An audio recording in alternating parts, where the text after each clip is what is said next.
Welcome back. We've talked about ways to crunch the cost on saving money despite some economic factors making that difficult. But today, our KAG Sarah Wilson took a dive into economic growth fueled by entrepreneurs. She joins us live in studio now. And Sarah, how much revenue is it bringing across the state? Well, William, they'll have that answer in just a second because I examine how much entrepreneurial growth boosted the state's revenue and what that means for the future. Take a look.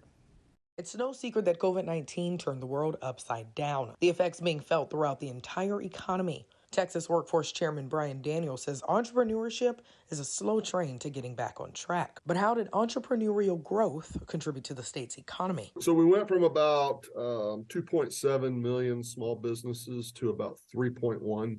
In 2012, Texas Economic Development released a study that showed small businesses generated over $13 billion in state revenue. Now, a decade later, that number has tripled, with SBA workers employing 5 million more Texans every year. Civilian workforce is about 14.5 million.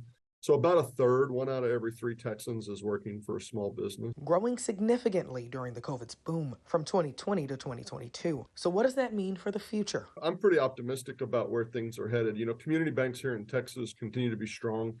They continue to do a lot of business locally. As banks remain the financial start for any entrepreneur, Daniel says it's sustaining growth for the economy.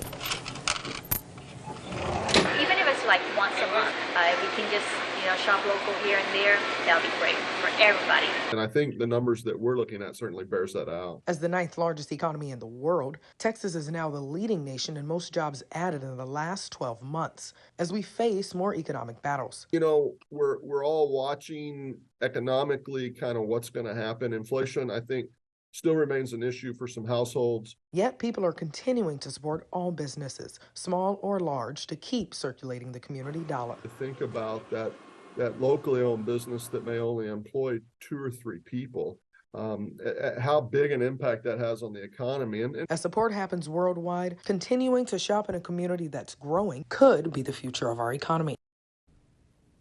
And economic outlook numbers along with unemployment rates for 2023 won't be released by TWC until later this month.